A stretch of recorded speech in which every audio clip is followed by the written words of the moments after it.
global, multicultural, multi-ethnic, multi-technic shamanism. Synchro-mystic. Transformation of consciousness. Such an incredible connection to this medicine and this culture. Mystical. That we can form a larger community that can make the invisible visible. We're going to come into new expressions of Where did psychedelics come from?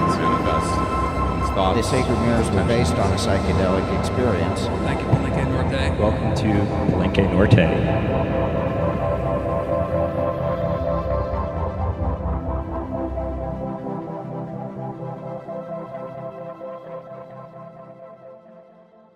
Thank you all for joining us out here in now what is a very dusty afternoon at Burning Man. So for our third talk today, we've got Dr. Brian Hewlett here with us, who's going to speak about his dissertation research and an algorithm for human consciousness that he's developed. So, I'll let everybody get back in here really quick. Nice. Awesome. So, without further ado, this is Dr. Love. Actually, Dr. Life. Dr. Life, yeah. That's my Not the Kiss song. that's my burner name. No, not the Kiss song. I'm gonna stick this up here so I can actually pay attention to the computer. Can you guys hear me? Yes. Okay. Do you want to do community discussion? This is wireless microphone. Sweet. Good. So the first part of this talk is pretty much discussion so that we can all get on the same page because this algorithm that I'm going to be talking about is quantum in nature. So just to go through, we're going to have to do a quick quantum physics 101 to kind of make sure everybody is up to speed on what we're going to be talking about. And then I'll talk about the algorithm itself. And the algorithm is basically an algorithm of how our default human consciousness works. And then basically from that, we'll talk about some implications of this algorithm and your awareness of this algorithm or understanding this algorithm in creating intentional psychedelic experiences or intentional experiences, period. And that's work that Rick Strassman and I have been talking about. And if you don't know who Rick Strassman is, he is the spirit molecule DMT studies guy. And I'll tell you a little bit about how we met in the beginning. And then after that, we're going to talk about the implications of taking a algorithm of this nature that is based on human consciousness and then infecting it or injecting it into artificial intelligence and what that might mean. Okay? So just to give you a little bit about background, I am Dr. Brian Neil Hewlett, and I received my PhD from the University of Arizona in social psychology in 2007. And I have been, of course, very interested in the psychedelic experience and the psychological aspects of the psychedelic experience. And to give you a little bit of scope on how my area of science runs things, there are certain questions in science that a lot of people talk about, or a lot of people who are scientists are arguing about. And social psychology actually is great because we don't fall on either sides of those arguments. The major two arguments is whether consciousness is a result of our organic or bodily or biological functions. And the other side of the equation is whether or not it is actually an observer basically outside of the biological situation, controlling the biological situation. And those two things are great, but we basically in social psychology don't really give an answer to those questions. We believe those things are irrelevant because there is a clear understanding in social psychology that if men define situations as real, they are real in consequence, which means that's from a quote by W.I. and D.S. Thomas. And anybody heard that quote before? It means that what you experience is reality, and it's got consequences for you. So the idea of perception for social psychology is what's important. It's real. So if somebody perceives it, then that's the issue that they're behaving around, that they're feeling around, and that they are thinking around, right? So before we start on the algorithm, what exactly is consciousness? And I'd like to, have some people throw their idea of what they think consciousness is. Because when we're talking about psychedelic experiences, we're talking about consciousness experiences, right? So a couple of people, what is consciousness to you? Yeah, Subconscious and conscious thought. subconscious. Okay, I go by the rule of my mother. That's Beatrice Reed. She said you can never define a word with the word.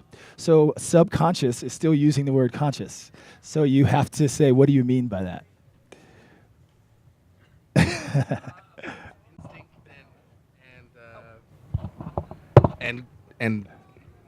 Okay. Thought.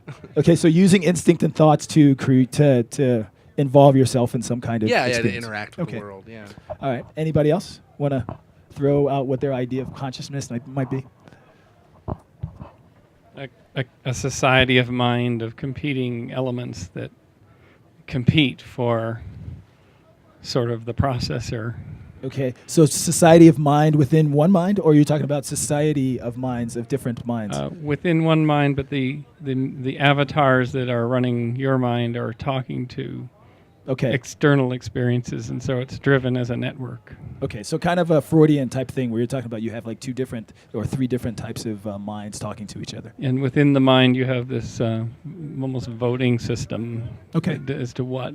So a conversation with the individuals within yourself. Yeah. Okay, and that interacting with others, other people. How about an emergent self-narrative? Nice. Okay, an emergent self-narrative is good. So you're saying, let me push this up a little bit. That it's a narrative of self that emerges out of your experiences, and you then interact with Experiences weaving themselves together into a narrative, and then a further complexification would be an awareness of the narrative, Okay. which then, but it's All right. still an narrative. Awareness. Keep that word. Anybody else? I think it's a genetic predisposition of electronic energy that individuals have. Okay. So it's genetic code that each person has.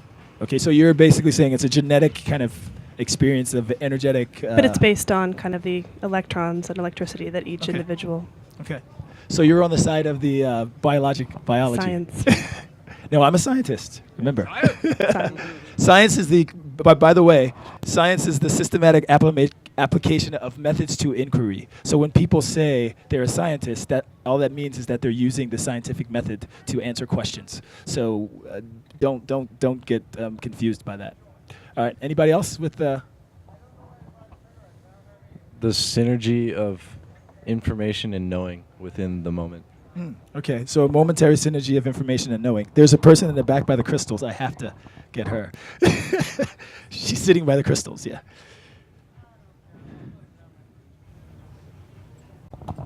Just simply an awareness of thought. An awareness of thought. Okay, nice. I will say that we're going to come to a definition that I'm defining, obviously, because I have to, and mine is closest to the last, an awareness of thought. But before we do that, let's talk about a couple that have come across the plate in a while. John Locke in 1690, everybody know that name?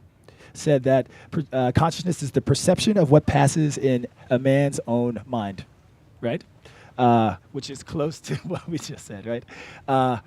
D.R. Griffin in 1976 said the presence of mental images and their use by an animal, which we would be animals, to regulate its behavior provides a pragmatic working definition of consciousness, right? So just an animal to regulate its behavior through these mental images is consciousness.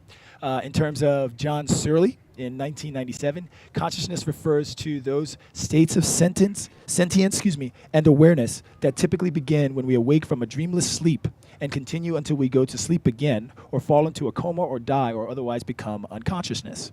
Basically, John Searle is repeating what the Hindus said, life is a dream, right? Let's see, some others. We'll stay away from that one. Stuart Sutherland, consciousness, the having of perceptions, thoughts, and feelings, awareness. The term is impossible to define except in terms that are unintelligible without a grasp of what consciousness means. Nothing worth reading has been written about it. That's what he said. Okay. So he obviously doesn't like some of what's been out there. A portion of Alvin Goldman is what is standardly meant is ordinary usage by the word conscious. One use of conscious is applied to a person's total state. A person is conscious if this sense if they're aware of this aliveness, but there's also other aspects of that total state of aliveness, if you want to call it, that involves being reflexive and being able to kind of examine that state of aliveness, right? Well, Brian Hewlett, which I don't know who that is, in 2012 Toward a Science of Consciousness, used this definition: a state of awareness at a given moment that is indicated by an observer process of constructing phenomena. And phenomena are subjective experiences that involve actions, i.e., 3 actions that humans have, or any being has: thoughts, feelings, and behaviors, right? Relative to a representation of a referent or some intentional object. All right? Are we okay with that definition? So that's the definition that we're going with today, okay? And notice the definition says it is a process. It is an awareness that is involved, a being that is aware using a process.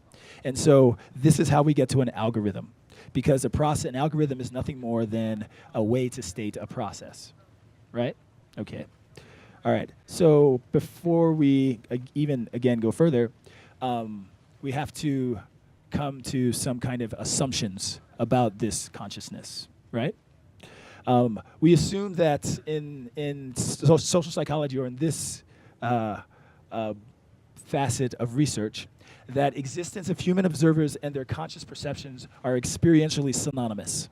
In other words, I cannot take you away or take you out of the experiences that you're having, and I can't take the experiences that you're having away from you having them. Does that make sense? So your experiences are synonymous with your being, with your existing, right? Okay, so if there's any of these that you don't understand, let me know. If you don't agree with or don't understand, let me know. And we'll make sure we get to that place that we all understand. 2, the known universe experienced by human observers is governed by various laws of physics, right? We all, in our perceptions, deal with these things called laws of physics. If I fall, I'm going to hit the ground, right? So we all deal with those. Whether it's a part of my perception or not doesn't make a difference. It's happening, right? Okay. Human observers are agents of their own consciousness and associated experiences. That means that you have the ability to affect your own experiences. Is that real or not? You can make yourself happier or make yourself sadder. Is that everybody clear with that one? Right? Regardless of what situations can affect, you still have the power to do that as well. All right? There is something called a qualitative nature, or some meaning having characteristic properties to consciousness and associated experience that humans observe. So there's qualities to your experience, like it's hot, it's cold, it is there's red, there's I'm awake, I'm asleep, right? Those are all qualities to your consciousness. Everybody good with me? You don't want to throw the darts at me yet, right? Okay, cool. Human observers perceive experiences consecutively, meaning in some kind of linear context, right? We all experience this moment as before this moment, right? And this moment as after that moment, right? Okay, so linearity. Oh, wow, you guys got food. Human observers experience the same or duplicate qualities across experiences. I'll get some in a bit, yeah, I think. Meaning that all of you are all human observers and you're all experiencing me. So if you're all experiencing me, then we must be sharing qualities in our experiences, right? And not only are we sharing qualities in our experiences, we're also sharing qualities in moments of experiences. So this moment had the experience of me sitting in the chair, just like the last moment had the experience of me sitting in the chair. So obviously qualities of experience are being shared across linear units, what we call, of experience. All right? Good. Nice. And consecutive experience perceived by single human observers share common qualities, which is the last thing I just said, right? All right. Whew. Moving right along. So when some definitions that are important that I'm using.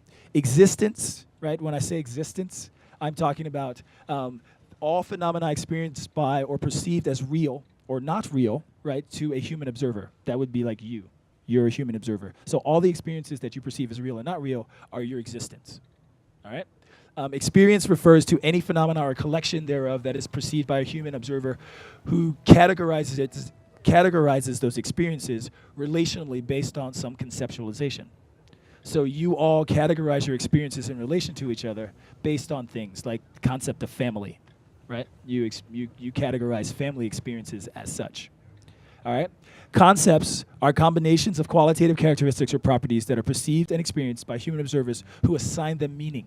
So you assign the meaning to the idea of family, right? You may get outside influences about what family is, but eventually you're the one who says, this is family to me, right? And these experiences are family categorized. Qualitative characteristics or qualities or quanta, if we get into the consciousness studies field, is information attributes or units of perception that are combined by human observers to formulate meaning concepts, all right? So we all agree on certain things as certain things. Like we all agree that the thing I'm sitting in is a chair, right? But the only reason it's a chair is because we all agree it's a chair. We could all agree it's something else, right? So qualitative characteristics or these quanta are things that we agree in terms of conceptually. Are we good to go so far? Okay. This algorithm is defined in terms of set theoretical relations. Does everybody know what set theoretical relations are? Okay. Set theory is just basically saying it's kind of that quantity doesn't matter. It's the fact that there's all of us. I'll give you an example of what I'm saying. Quantity doesn't matter. It's the quality that matters, and any member that has a given quality is a part of that set. So we all have the given quality of being human. So we're all a part of the set of humans. Does that make sense?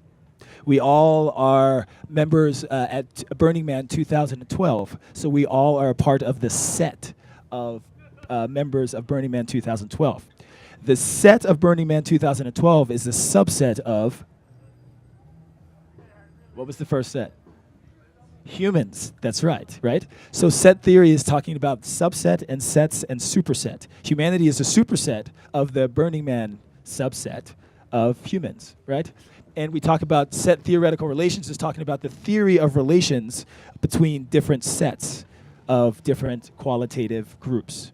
Does that make sense? Sweet. And there are some things that we, symbols and things that we talk about, and I'll explain them later as we look at this. All right? Okay. So we're doing good. So in terms of the sets, what you're going to see on the board here, and I'm sorry we don't have a bigger board, but the set, when you define a set, you're using the little brackets, not the brackets, what are they called? The squiggly brackets? The squiggly brackets. You might not be able to hear me for this, over this, but the squiggly brackets define any given set. So on the board, you will see the squiggly and EXP and an end squiggly. That's saying the set of experiences, right? So you'll also see on the board a squiggly and Q sub set N or sub N, a squiggly end, and that's saying the set of all qualities of a given number. Yeah, It's all qualities of a given number. Or if you see that set with a Q and infinity, it's saying the set of all the infinite possible qualities. Does that make sense? Okay, cool, nice. So experience is another set, obviously, and that's a subset of existence. And then there's qualitative sets that we're going to talk about as we go through that are subsets of existence and experience. All right? All right. Let's move on. I'm going to give you a little bit of a little exercise in what I mean about how we are involved in creating sets in our experience. So if I give you a quality like And these are actually concepts because qualities are even less. So when I say the concept hot, all of us knows what the concept of hot is. Is there anyone here who doesn't? Okay. Does everybody know what the concept of fluffy is? Okay. Does everyone know what the concept of white is? All right. The concept of salty. Okay. The concept of film. And the concept of chewing. Now, those concepts are made up of qualities, and qualities are not really definable, but you know that if you broke down chewing into something, it would be qualities that we don't have really meaning. It's only putting them together that creates the meaning of chewing, right? But hot, fluffy, white, salty, film, and chewing, rather. What comes to your mind? Because you're creating something based on those concepts, right?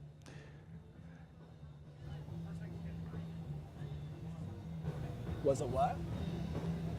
Okay, yeah. Pull the mic. Sorry. What's the first thing that came to mind? The first thing that came to mind was marshmallows, but they don't fit all. Marshmallows. Okay. What came to your mind? Marshmallows as well. Marshmallows. Did something else come to somebody else's mind? Popcorn. Did anyone else? Okay, a large fluffy white monster eating something. Anybody else? Well, because all of us came to something, right? A movie theater. Okay, watching a movie in a movie theater. Okay, and that's what mine was. It's eating popcorn at a movie, right? But the point is, that's what we're talking about. We're talking about this algorithm is defining what we just did.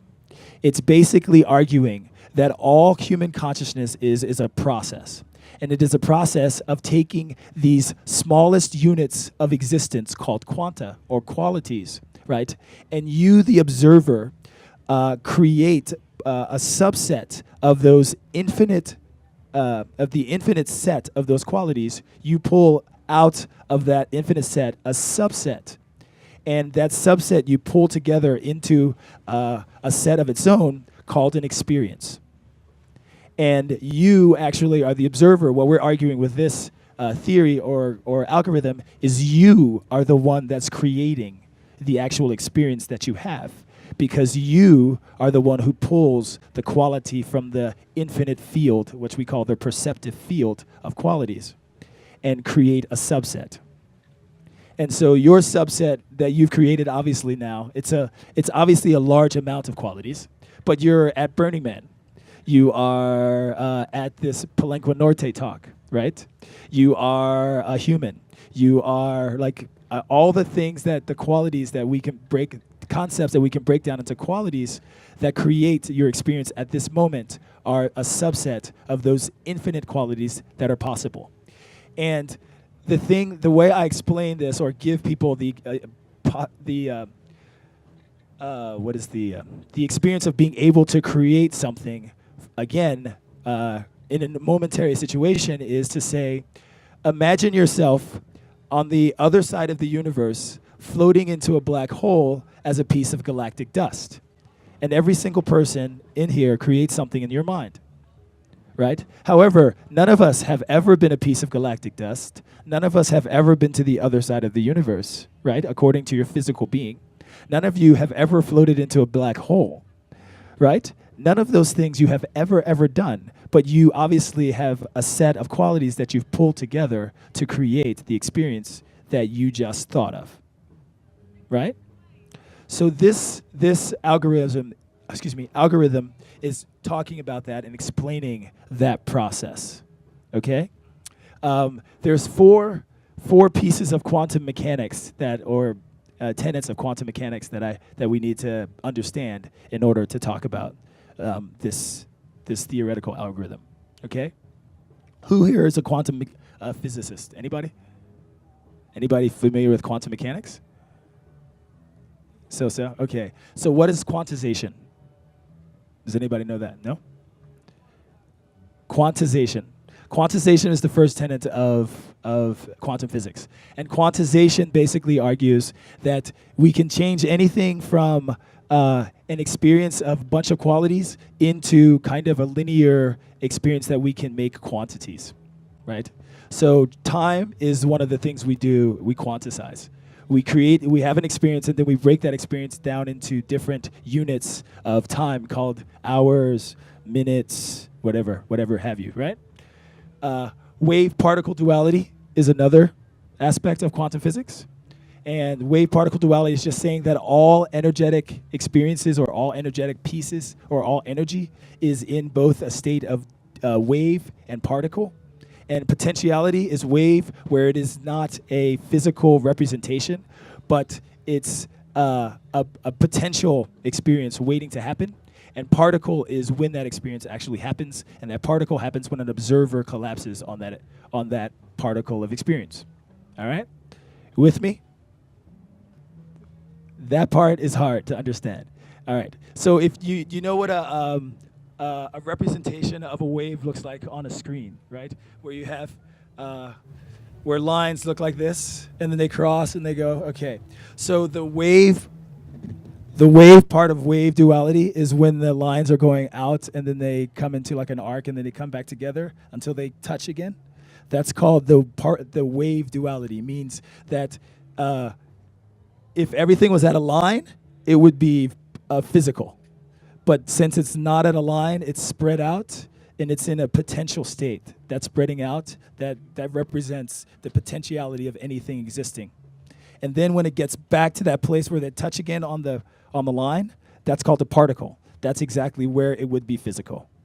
So anything that was potential would collapse into a physical space of being called the particle. That's what wave-particle duality is about. Okay? So you, in essence, are a particle because you're a physical and you're here and you're existing.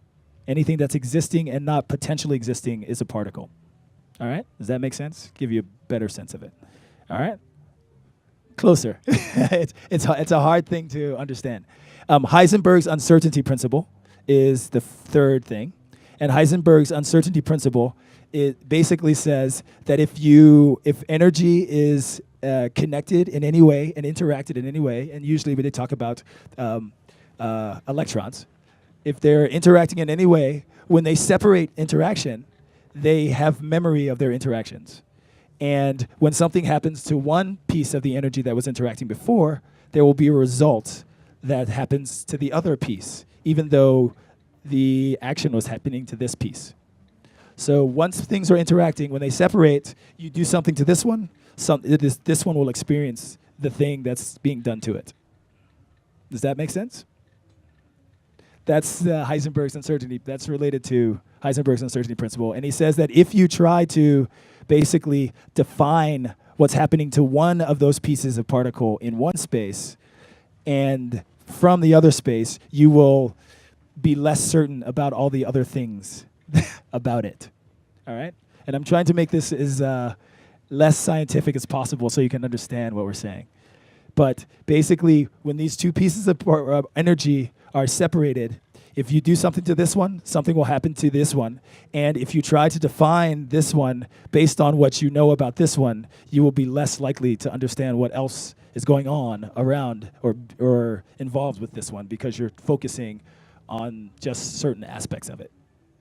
All right? That's the uncertainty principle. Quantum entanglement is related to what we talked about as well, and that's the entanglement. Sorry, I think I went into entanglement instead of talking about Heisenberg. But the first part where you affect one and the other one is affected, that's called quantum entanglement. All right? So all energy is entangled, basically, and once they exist with each other in some way, shape, or form, then that memory of entanglement affects what happens with it. Okay? All right. So that's the basis for understanding this algorithm. So what you see on the board is, let's see, what we see on the board is, all right, so experience one, if we, like we said, all humans experience everything as linear. So based on that idea of linearity, all of us in some way, shape, or form experienced something called that first experience, right? Let's assume, but some people may believe or may not believe that because we're physical scientists, that the first experience we're talking about is the first moment of existing out of your mother's womb. Can we all agree on that? That would be, would be a first experience, even though it may not be the first experience, which I don't believe it is, but we have to go with one, right? So let's say that is the first experience we're talking about. And that first experience is equivalent to, remember we said that set of qualitative qualities that make up experiences, that's infinite, right?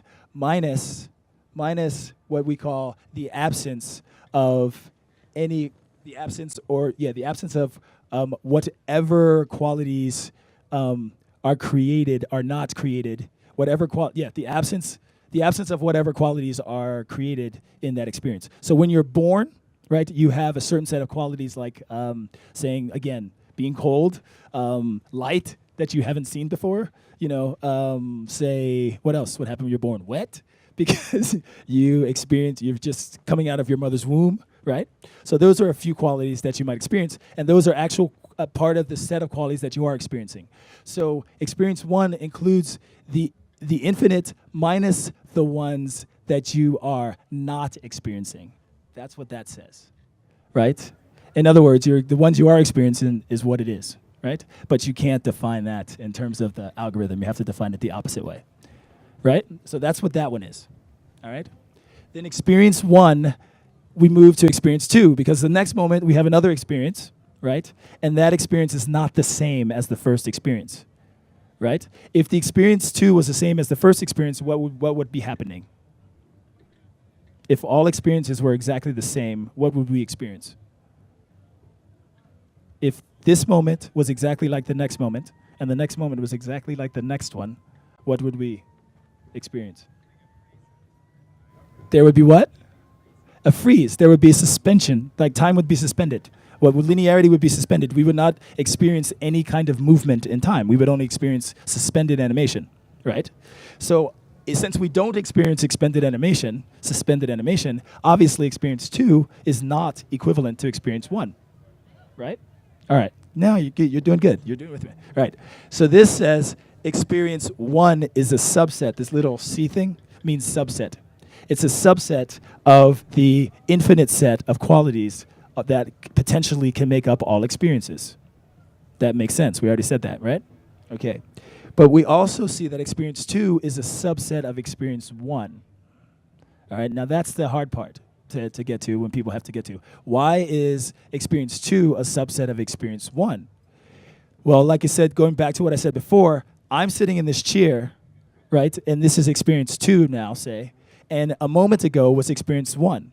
So if I'm sitting in this chair for both of the experiences, there's something shared about both of those experiences, right? So if that's the case, and they're not exactly the same, there's a certain part of experience one that's a part of experience two, right? But there's also parts of experience one that are not a part of experience two. Does that make sense? Everybody with me? Good. All right. Yeah? Exactly. And that's... No, it's not only a subset of experience one, it is also a subset of the infinite set of qualities, just like all experiences are, right? And it is a subset of, I'll just stop there for now, right? All right? So then we move down to what experience two is, because that's kind of where you're going, right? Experience two is equal to experience one, yes. Is equal to experience one, right? But this should be, make sure that that's minus. This should be minus, right? Yes. There we go. All right, messed up. Minus, so if we say your first experience is a set of qualities with some number, because we don't know the actual number, right? Quantity doesn't make a difference. We do know that there is a number, just like we know there's a number of pebbles of dirt on the earth, right? But we don't know that number, right? So we know there's a number of qualities associated with every experience, that experience one, and we'll call that Q n sub n1, right? Whatever that number is, it's the first experience. But experience two then is that first experience, Qn1 divided by 2. It divides into two pieces, all right? And we're gonna don't worry about the quantity of those two pieces at the moment. Just worry about the fact that the first experience is cut into two pieces, all right? Because that's possible, right?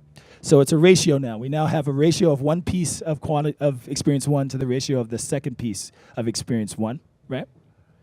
And that is what we talk about here. So you end up with an experience, a piece of experience 1 called QN1A, right? And QN1B, which are the two pieces of experience 1, right? You with me? All right. And what happens here is that piece is, the second piece is subtracted from experience 1, and another piece that is equivalent in terms of ratio, or in terms of ratio, is equivalent to the piece that you are now getting rid of, that you subtract, is being added, but it's not the same qualities, right? So it's qualitatively different, but it is ratio in terms of proportionately the same. Can you understand that? I mean, everybody okay with that? Can you understand how something can be, when I cut two pieces into two, I cut a piece into two. If I cut a fruit, a cantaloupe or watermelon into two, I have two pieces. And those two pieces are proportionate to each other, right?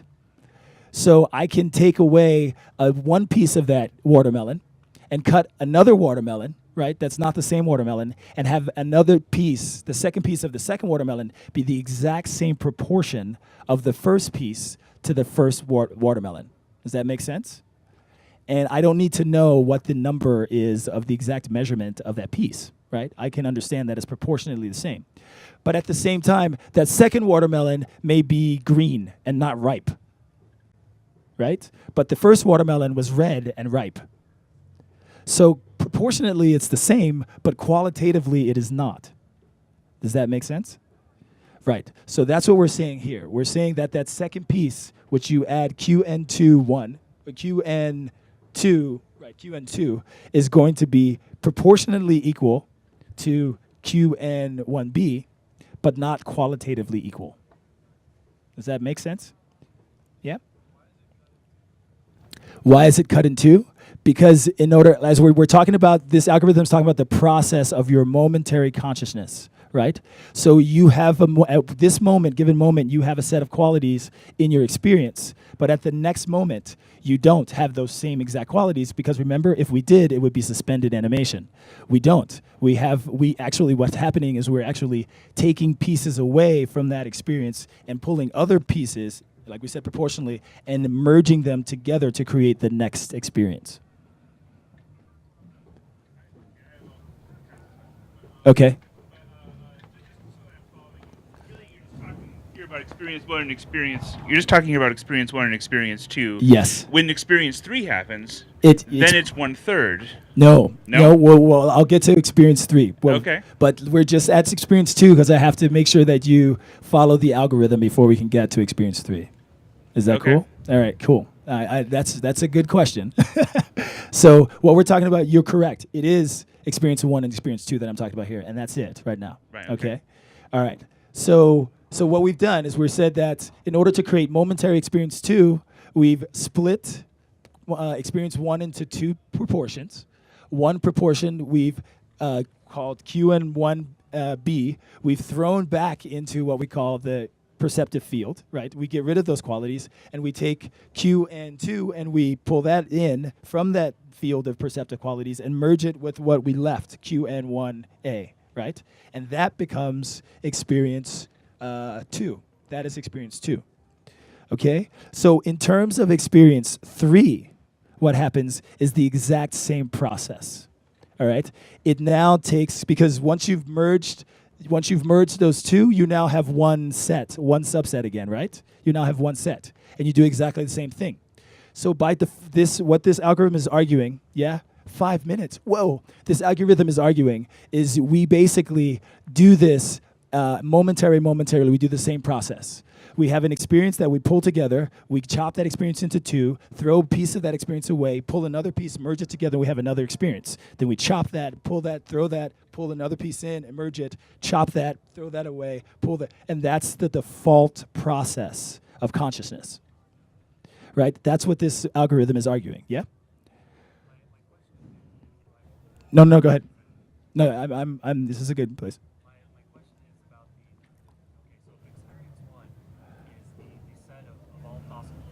Mm-hmm. Right? No, the experience one is not the set of all. It's a subset of all possible qualities.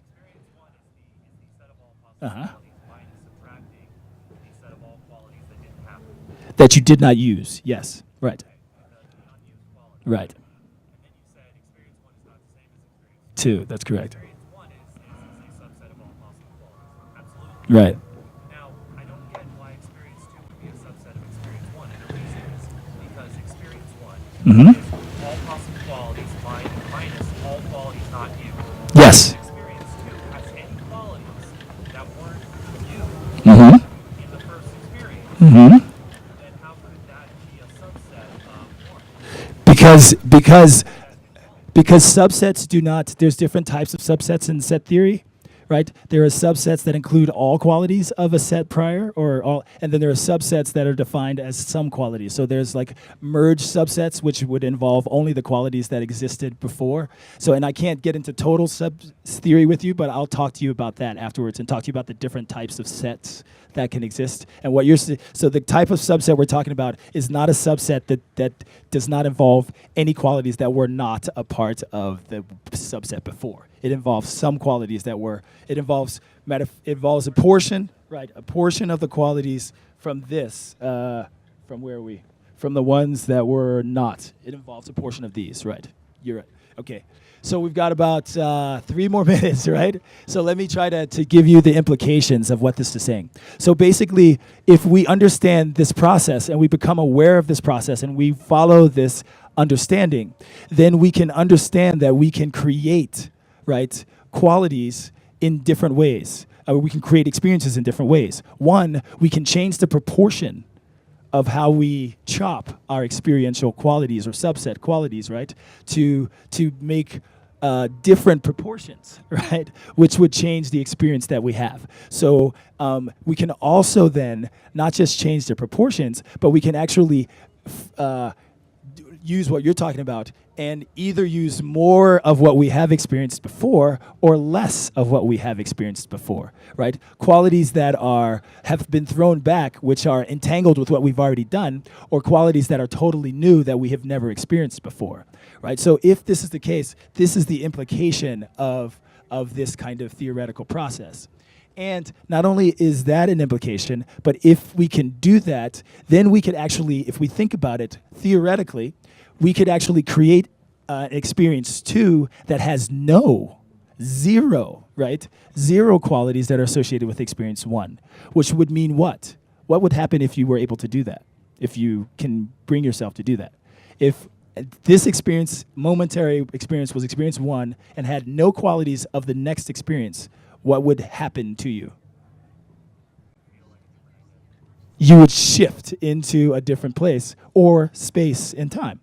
So this has implications for actual time manipulation, right, which we've been talking about. And this is what Rick and I have been talking about in terms of DMT, because DMT does not, there's 2 things that I argued when he and I started talking that DMT does. It strips all experiences of 2 qualities, of these 2 Q things, right? And that's embodiment. You never have a DMT experience where you're in your own body, and you never have a DMT experience where you experience that you're within a given time frame. So time and embodiment are stripped qualitatively from the experience by DMT. So if you can actually do that, which we do practice in Tibetan meditation and other things, is actually actively doing that, you can actually free yourself from those experiences. And so that's the kind of implications this is talking about. And the last implication was, now what if we take this kind of algorithm and we place it into a artificial intelligence? Will that artificial intelligence be able to do those things? Because it has less limitations than the human consciousness, because we have doubt that we've based on our experiences, while an artificial intelligence does not have that database of doubt. So those are things that I wanted to get into, but we just don't have time to. So, all right, thanks for listening to me, and I hope you understood everything. 5 minutes for questions. Okay, sweet. Hey guys. 5 minutes for questions. So we got 5 minutes for Q&A if anybody has any questions.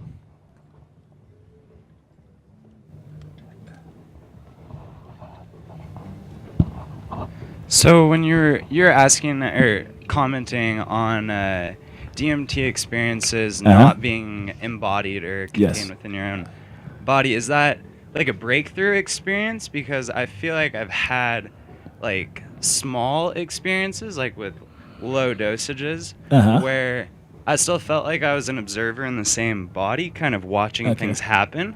Are you suggesting like once you break past that? We're talking. Well, Rick Strassman in his research did like serious doses. Like we're talking. Yeah, absolutely. Yeah, I read like that 15 milligrams, things like that. You know. So when you are injected with enough substance to make you release, because that's what happens. The substance makes you release DMT, right? To a point that it would be death experience or birth experience. That kind of dose of DMT.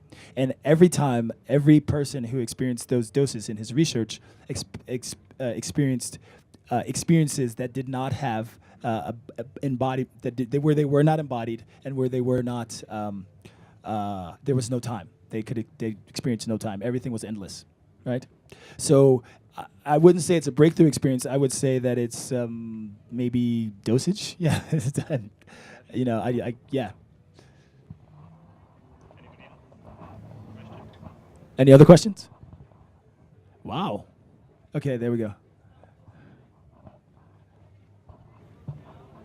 You mentioned that there was a lot that you wanted to get to and you ran out of time. What would be the most significant point you wanted to make that we could go away with?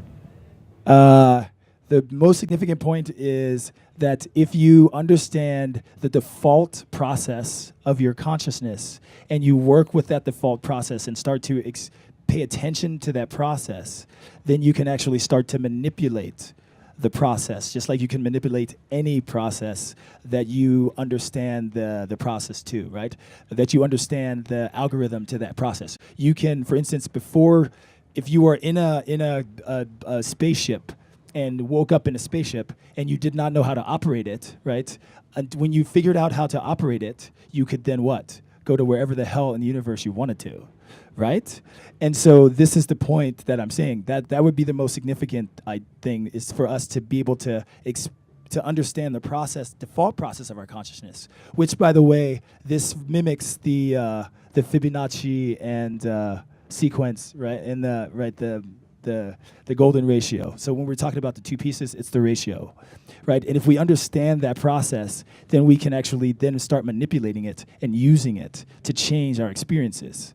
And create what, serendipity and all those other kinds of, so they're not serendipitous anymore, they're actually intentional, right? And then the second thing I would want you to say is that if you do that with your psychedelic experiences, you will have a much more meaningful usage for the medicine. This is exactly what the way the medicines were utilized by shaman, thousands and still are for thousands and thousands of years. And I obviously work with those kind of people. Right. So, is that good? Thank you. Thank you very much.